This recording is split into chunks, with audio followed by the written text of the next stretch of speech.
പ്രാർത്ഥനകളും പരിശ്രമങ്ങളും കൈകോർക്കുമ്പോൾ മാത്രമേ മാറ്റങ്ങൾ സംഭവിക്കൂ.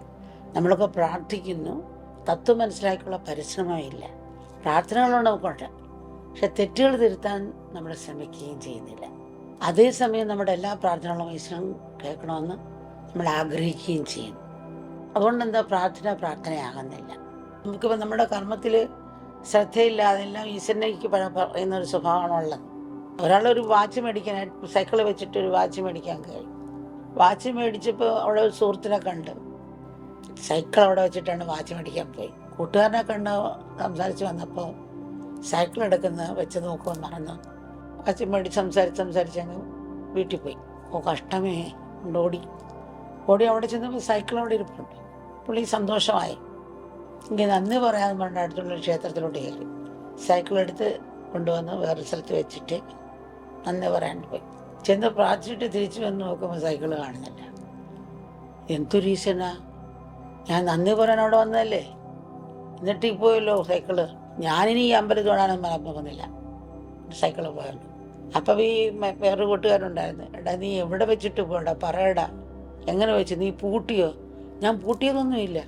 എടാ നീ പൂട്ട് വെച്ചിട്ടെങ്കിലും പോകണ്ടായിരുന്നു. പൂട്ട് വയ്ക്കാൻ നീ എന്തിനാണ് ഈശ്വരനെ കുറ്റം പറയുന്നത്? നമ്മുടെ അശ്രദ്ധയ്ക്കും ജാഗ്രതയില്ലായ്മയ്ക്കും ദൈവത്തെ കുറ്റപ്പെടുത്താനാകില്ല. ജീവിതത്തിൽ പലപ്പോഴും ഉണ്ടാകുന്ന വീഴ്ചകളാണ് അശ്രദ്ധയാകുന്ന നിദ്രകളിൽ നിന്നും ചിലപ്പോൾ നമ്മൾ ഉണർത്തുന്നത്. ഓരോ കർമ്മത്തിലും നമ്മുടെ ഭാഗത്തിൽ ശ്രദ്ധ ഉണ്ടാകണം. ആ ശ്രദ്ധ കൂടെ ഈ ഭക്തിയിൽ അടങ്ങിയിട്ടുണ്ട്. പ്രാർത്ഥനയും ശ്രദ്ധ പ്രയത്നവും ഈശ്വരൻ നമ്മുടെ ഉള്ളിലുണ്ട്. നമ്മുടെ കണ്ണിലൂടെയും കയ്യിലൂടെയാണ് പ്രവർത്തിക്കുന്നത്. ദൈവമേ കൈതൊഴാം കേൾക്കുമാറാണ്. ഇത് കേൾക്കുമ്പോൾ എല്ലാവർക്കും കൺഫ്യൂഷനാകും. കൈതൊഴുന്ന് ഇങ്ങനെ കേൾക്കുന്നത് നമ്മൾ കേൾക്കണം. അത് പ്രാർത്ഥിക്കുന്നത് നമ്മൾ കേൾക്കണമല്ല. ഇപ്പം ചെവി കേൾക്കാത്ത ആളുകൾ മറ്റവൻ്റെ ശബ്ദം കേൾക്കാത്തതുപോലെ ഹൃദയത്തിൻ്റെ ചെവി ആരുടെയും കേൾക്കുന്നില്ല. ഹൃദയം കൊണ്ട് അത് കേട്ടിട്ടുണ്ട്. നമ്മൾ പ്രാർത്ഥിക്കുന്നത് നമ്മൾ കേൾക്കണം. അങ്ങോട്ടൊരു ഒരാളോട് കള്ളം പറഞ്ഞാൽ പുറത്തുള്ളവരോട് കള്ളം പറഞ്ഞാൽ അയാൾ കേൾക്കും. ഇയാൾ പറയുന്നത് സത്യമാണ്. പക്ഷെ ഉള്ളിൻ്റെ ഉള്ളിലുള്ള ആളോ അയാൾ പറയുന്നത് കള്ളമാണെന്ന് പറയും. അപ്പം നമ്മൾ കേൾക്കണം. ഈശ്വരൻ ഉള്ളിൽ തന്നെ ഉണ്ട്, മനസ്സാക്ഷിയായിട്ടിരിക്കുകയാണ്. ഒരു ഗുരു 2 ശിഷ്യന്മാരുടെ അടുത്ത് കൂടെ ഓരോ കോഴിയെ കൊടുത്തു വിട്ടിട്ട് നിങ്ങൾ ആരും കാണാത്തടത്ത് പോയി കൊന്നിട്ട് വരണം. ഒരാൾ ചെന്ന് ഒരു ഗുഹയ്ക്കകത്ത് കയറി കൊന്നു വന്നു. മറ്റേയാളെ 1 ദിവസം 2 ദിവസമായി കാണുന്നില്ല. കുറച്ച് ദിവസം കഴിയുമ്പോൾ കോഴിയും കൊണ്ടുവരിക.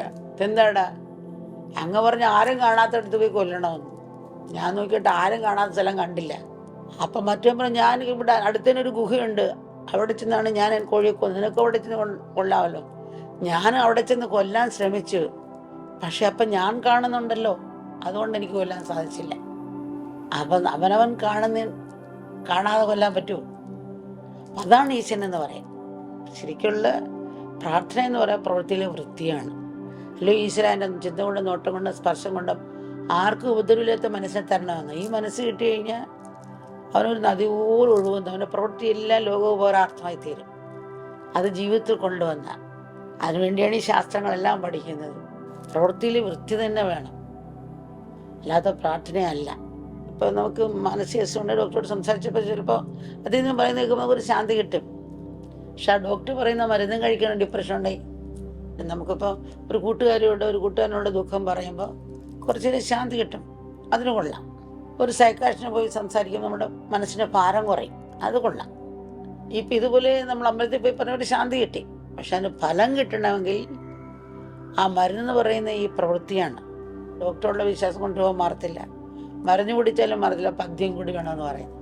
അപ്പോൾ എല്ലാവർക്കും അമ്പലഭക്തി കൊണ്ട് വേണ്ടെന്ന് പറയുന്നില്ല. അമ്പലത്തിൽ പോകണം, പ്രാർത്ഥിക്കണം. പക്ഷെ തത്വം പറഞ്ഞ് പ്രാർത്ഥിച്ചാൽ അത് വിത്തിട്ടിട്ട് വളമിട്ട് വെള്ളം ഒഴിക്കുന്ന പോലാണ്.